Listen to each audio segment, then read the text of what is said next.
I'm like this. I'm going to be asking you a few questions. Okay. This is question 1.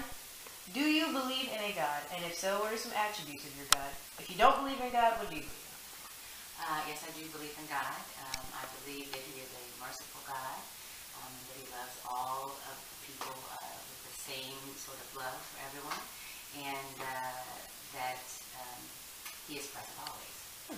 So would you say you're a Christian? Or? Yes, I am a Christian. Okay, cool. Question 2. How do you decide what's right or wrong? Do you go by with your conscience, or do you go by what your religion says, or do you even believe in right or wrong? Yes. So yes, I do believe that there's a right and wrong, and my decisions I try to make dictated off of the religion and my faith that I believe in, and I try to very hard to stick with those things, those morals that have been instilled in me through my religious beliefs. However, also I believe in following the rules and the guidelines and the laws that are in place, so that helps dictate my right or wrong. And then I also have a moral compass, my own kind of feelings of what's right or wrong, and so I try to follow those as well. What happens if your moral compass doesn't really line up with what you've seen in your religion? Do you follow the religion over the moral compass, or do you go with what you feel? I think would have to think hard about that, but I think that what I try to do is follow what the religious beliefs are, because I don't see the reason I say it that way, I don't see a disconnect between my moral compass and my religious beliefs. So I can't think of an example where I would want to do something that I thought was right. All right, let me see. I pretty much feel like I know what I think is right or wrong. So if I'm deciding that I want to do something that is quote unquote not correct, then that's just a choice that I've decided to make. Okay. Thank you.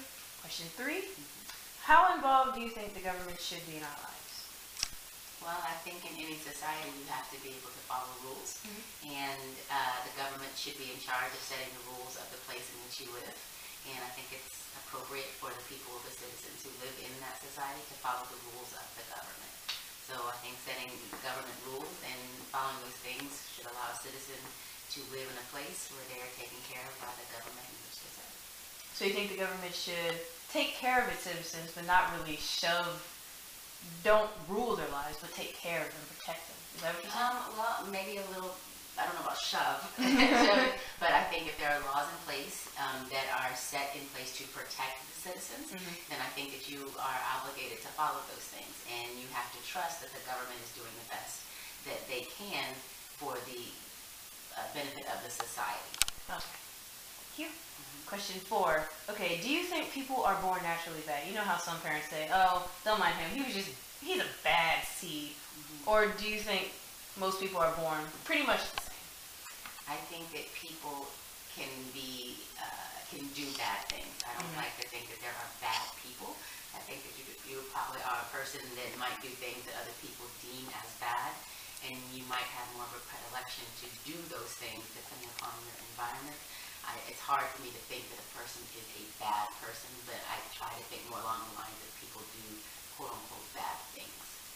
So you'd say that people are kind of born with a clean slate, and when they're born, they just sort of... I would hope so. I can't speak for certain, but my thought is that probably you have a predilection to do multiple things. Okay. Good quote-unquote people do bad things. Bad quote-unquote people do good things.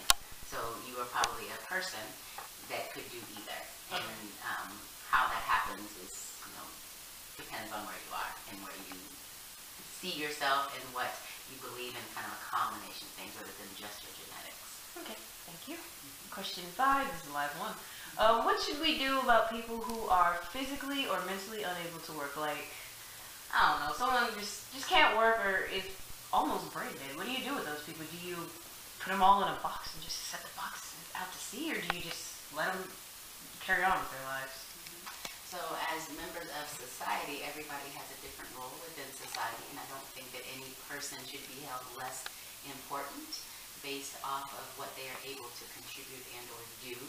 And if they are part of this world or part of this society, that also comes into my faith, that you are a person and you're here for a reason, and I think that you're probably obligated to do something along the lines of not ignoring or hurting or just disposing of something that you don't think is useful, but probably contributing contributing as to how you can help that situation.